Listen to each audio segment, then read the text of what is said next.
বিসমিল্লাহির রহমানির রহিম। আসসালামু আলাইকুম। আমার মামা এমকে তহিদ ব্লগস আর আমার শ্রদ্ধেয় দাদা অর্থাৎ বড় ভাই সামনে আছেন। তো বড় ভাইয়ের এখানে আমরা প্রজেক্ট দেখতে চলে এসেছি। প্রজেক্টটা হচ্ছে আমবাগানের প্রজেক্ট। এই বাগানটা কত সুন্দর, পেয়ারাও আছে। তো আমার এই যে দাদার সাথে আমরা একটু আপনাদেরকে কথা বলাবো। দাদা আসসালামু আলাইকুম। ওয়ালাইকুম আসসালাম। ভালো আছেন দাদা? আলহামদুলিল্লাহ। তো আপনার প্রজেক্টের খুব গুণাগুণ শুনলাম। আপনার প্রজেক্ট সম্বন্ধে কিছু জানতে চাচ্ছি।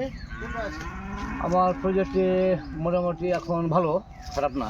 এখন এখন অবশ্যই ভালো। আম কিছু আছে আপনার এখন, কাটিমনের আম, বন বিশেক আম এখন আপাতত এখন আছে। আর কিছু আবার মুকুল দানা হয়ে গেছে। তো এখন যে পানি দিচ্ছেন, সেচ দিচ্ছেন, সেচটা কেন দিচ্ছেন? না, আমি সেচ দিচ্ছি কারণে এই যে গাছে গোড়াটা চালার পর এই ছোটো গাছগুলো আপনার সাহায্য দিয়েছি। সাহায্য দেওয়ার পর মাটিটা শুকিয়ে গেছে আপনার। আমি সেচটা দিচ্ছি এই কারণে যে গাছটা সবল হবে আরও।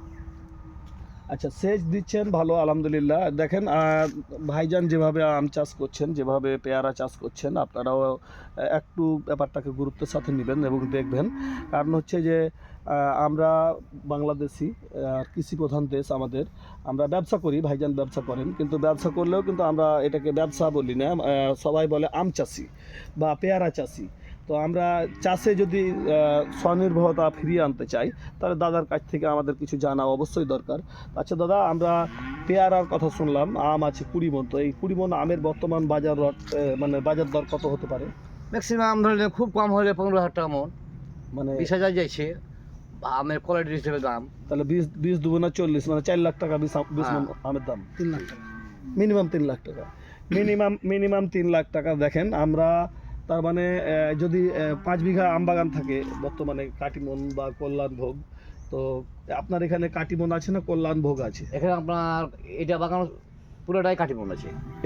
এটা কাটিমন করেছি আমি, আর অন্যটা আছে, অন্য আছে আমার 11 আছে, 11 আছে আপনার। এই কল্যাণভোগ আছে আপনার, নানা রকমের আম অন্য জাত আমি করা আছে। পেঁপে আছে, দাও পেঁপে। এখানে আমার এখানে এই প্রজেক্টটাতে করা আছে পেয়ারা আর কাটিমন আম। এই পেয়ারা কাটিমন এই প্রজেক্টে কত বিঘা প্রজেক্ট? এটা আপনার 10 বিঘা প্রজেক্ট। এটা পেঁপে ছিল, আলহামদুলিল্লাহ। তো অনেক অনেক পেঁপে ছিল, পেঁপে কিছু হয়েছে। আর পেঁপের ইন্টারেস্ট ভালো, পেঁপে খারাপ না। হ্যাঁ, কিন্তু একটু উঁচা দেখা মাটি করতে হবে। মানে এই মাটিটা একটু নিচু, এই মাটি নিচু মাটি একটু, তো এই কারণে আর এটা হচ্ছে মাটিটা নিচু শুধু না, এই মাটিতেও হতো, কিন্তু পানিটা নামার কোনো ব্যবস্থা নেই। পানিটা নামানোর ব্যবস্থা নেই।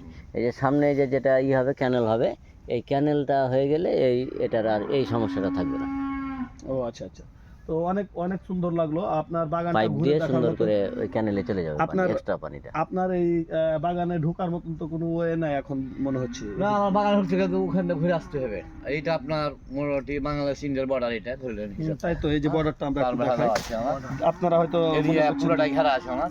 হ্যাঁ, আর এখানে আবার পার্শ্ববর্তী এলাকার লোকজন আছে, না ভালো করে ঘেরলে আপনার ওদের ছাগল বাগল সব গরিব মানুষ পুষে লালন পালন করে, নাহলে তো অসুবিধা। সব নষ্ট করে ফেলে। মানুষের তো কার্য করা যাবে না। না।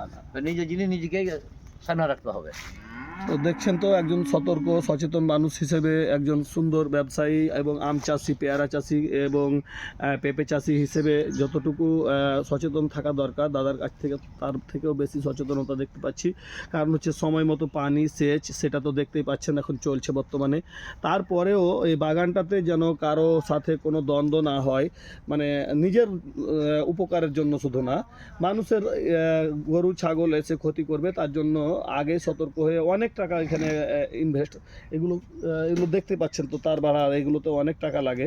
এই তারগুলো দিয়ে, এই তার ভাড়া দিয়ে দাদা বাগানটাকে মানে এক কথায় ঘিরে রেখেছে, শুধুমাত্র যেন কারো ক্ষতি না হয় তার জন্য।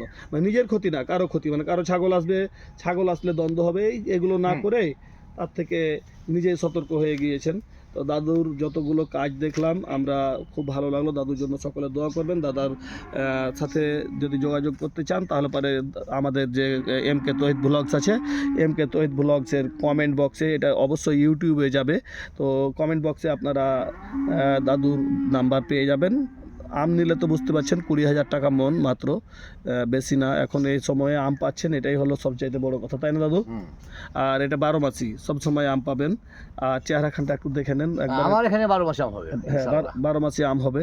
আর আরেকটা ওনার বৈশিষ্ট্য আছে, উনি আগে কিন্তু যাত্রা, আমরা যেটা যাত্রা জারি সারি গান বলতাম ওই সময়, যাত্রাপালার যাত্রাপালার নায়ক ছিলেন।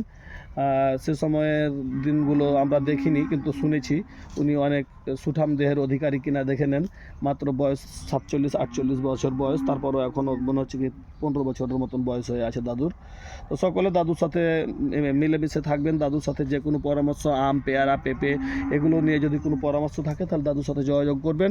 সকলে ভিডিওটা বেশি বেশি শেয়ার করবেন, লাইক কমেন্ট করবেন, মাস্ট বি করবেন। আর আমাদের চ্যানেলটা MK Tauhid blogs, YK world YouTube channel, এগুলোকে আপনারা সাবস্ক্রাইব করে বেল বাটন বাজিয়ে পাশে থাকবেন। সকলে ভালো থাকুন, ধন্যবাদ, আসসালামু আলাইকুম।